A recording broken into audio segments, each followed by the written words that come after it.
Hello guys, welcome back to Unbox Habit. ഇന്നത്തെ വീഡിയോയിൽ നമുക്ക് കിട്ടിയിരിക്കുന്നത് ഒരു റെഡ്മി 9 പവർ എന്ന് പറഞ്ഞൊരു ഫോണാണ്. ഈ ഒരു ഫോണിൻ്റെ ഡിസ്പ്ലേ നോക്കിയാൽ കാണാൻ പറ്റും, മൊത്തത്തിൽ ക്രാക്കായി ഇരിക്കുകയാണ്. ഈ ഒരു ഡിസ്പ്ലേ മാറ്റലാണ് ഇന്നത്തെ ടാസ്ക്. ഇപ്പോൾ കംപ്ലീറ്റ് പോയേക്കാണ്. ഡിസ്പ്ലേയും പോയി, ടച്ചും പോയി. ടച്ച് മീൻസ് ഗ്ലാസ് പോയി. നമുക്ക് ഇനി ഈ ഒരു പാനൽ അഴിക്കണം, ബാക്ക് പാനൽ. അപ്പോൾ അതിന് ഏറ്റവും എളുപ്പം എന്ന് പറഞ്ഞാൽ ഈ സിം ട്രേയുടെ ഈ ഭാഗത്ത് നിന്ന് തുറക്കണതായിരിക്കും. അപ്പോൾ പെട്ടെന്ന് അഴിക്കാൻ പറ്റും. സിം ട്രേ വരിയിട്ട് ഈ ഭാഗത്ത് നിന്ന് തുറക്കാം. നമുക്ക് ഇനി തുറന്നിട്ട് കാണാം. അപ്പോൾ നമ്മൾ ഈ ബാക്ക് പാനൽ അഴിച്ചേക്കാണ്. ഇത് അഴിക്കാൻ പ്രത്യേകം ശ്രദ്ധിക്കേണ്ടത് ഈ ഒരു സ്ട്രിപ്പാണ്, ഫിംഗർ പ്രിന്റിന്റെ സ്ട്രിപ്പ്. അത് ഈ സൈഡ് ബട്ടണിലായതുകൊണ്ട് തന്നെ ആ ഒരു സ്ട്രിപ്പിന്റെ കാര്യം നമ്മൾ ഓർത്ത് വെക്കണം. അഴിക്കണ സമയത്ത് ശ്രദ്ധിക്കാതെ പെട്ടെന്ന് പിടിച്ച് വലിച്ചു കഴിഞ്ഞാൽ സ്ട്രിപ്പ് പൊട്ടും. പിന്നെ അത് ജമ്പർ ചെയ്യാൻ അല്ലെങ്കിൽ മാറ്റി വയ്ക്കാനൊക്കെ നിൽക്കേണ്ടി വരും. അപ്പോൾ ടാസ്ക് ആവും. അതുപോലെ തന്നെ ഈ ഒരു സ്ക്രൂകൾ അഴിച്ചു കഴിഞ്ഞാൽ ഈ ഒരു കവറിങ് അഴിക്കാൻ പറ്റും. അപ്പോൾ ഇതിന്റെ അടിയിലാണ് ഇത് വരുന്നത്. അപ്പോൾ നമുക്ക് ഈ ഒരു കവറിങ് അഴിച്ചെടുത്തിട്ടുണ്ട്. സ്ക്രൂ ഒക്കെ കംപ്ലീറ്റ് റിമൂവ് ആക്കിയിട്ട്.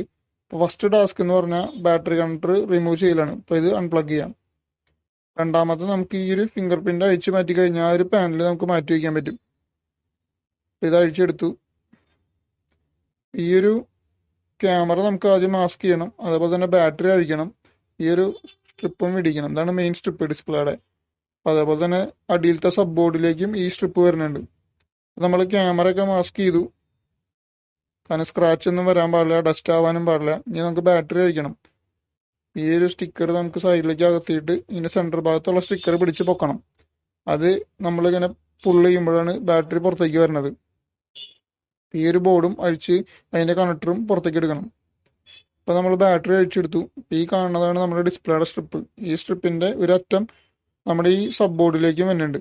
അപ്പോൾ നോക്കിയാൽ കാണാൻ പറ്റും, ആ ഒരു കണക്ടർ പൂരി വെച്ചിട്ടുണ്ട്. ഈ ഒരു കണക്ടറിൽ കൂടെയാണ് മൈക്ക്, ചാർജിങ്, വൈബ്രേഷൻ, സ്പീക്കർ അങ്ങനത്തെ കണക്ഷനൊക്കെ വരുന്നത്. പിന്നെ നമുക്ക് ഈ ഒരു ഡിസ്പ്ലേയുടെ മുകളിൽ ഒരു സെല്ലോ ടാപ്പ് ഇട്ട് കഴിഞ്ഞാൽ ഈ പൊടികളൊന്നും താഴെ പോവില്ല. അപ്പം അങ്ങനെ ഇത് ഹീറ്റ് ചെയ്ത് പുറത്തേക്ക് എടുക്കാം. നമ്മൾ ഡിസ്പ്ലേ പുറത്തേക്ക് എടുത്തു. ഫ്രെയിമൊക്കെ നന്നായിട്ട് ക്ലീൻ ചെയ്തിട്ടുണ്ട്. ഇവിടെ പ്രത്യേകം ശ്രദ്ധിക്കേണ്ട ഒരു കാര്യം, ഈ മുകളിൽ ഒരു ഗ്രില്ലുണ്ട് ഇയർ പീസിൻ്റെ അവിടെ. അങ്ങനെ ഒരു ഗ്രില്ലുണ്ടാവും. ആ ഒരു ഗ്രില്ല് മിസ്സായി പോകാതെ നോക്കണം. കാരണം അത് മിസ്സായി പോയി കഴിഞ്ഞാൽ ഒരു ഫിനിഷിങ് ഉണ്ടാവില്ല. ഇയർ പീസിലേക്ക് പൊടി കയറി സൗണ്ട് കുറയാനും ഡാമേജ് ആയി പോകാനൊക്കെ ചാൻസ് ഉണ്ട്. അപ്പോൾ ഈ ഒരു ഗ്രില്ല് ഇടാൻ മറക്കരുത്. നമ്മൾ പുതിയൊരു ഡിസ്പ്ലേ എടുത്തേക്കാണ്. ഇതധികം വിലയുള്ള ഡിസ്പ്ലേ ഒന്നുമല്ല, കസ്റ്റമറുടെ ബഡ്ജറ്റിന് ഒതുങ്ങുന്ന ഒരു ഡിസ്പ്ലേ ആണ്. അത്യാവശ്യം ടച്ചും നമ്മൾ ഈ ക്ലാരിറ്റിയും കളറൊക്കെ ചെക്ക് ചെയ്തു. ടച്ച് അത്യാവശ്യം റെസ്പോൺസൊക്കെ ഉണ്ട്. നമുക്കിനി സെറ്റ് ചെയ്യണം. അപ്പോൾ സെറ്റ് ചെയ്തിട്ട് കാണാം. അപ്പോൾ നമ്മളത് ഫുള്ളായിട്ട് സെറ്റ് ചെയ്തെടുത്തേക്കാണ്. ഇപ്പോൾ റബ്ബർ ബാൻഡ് ഇട്ടു. ഈ റബ്ബർ ബാൻഡ് കുറച്ച് സമയം ഇരിക്കണം, എന്നാലാണ് സെറ്റ് ആവുള്ളൂ.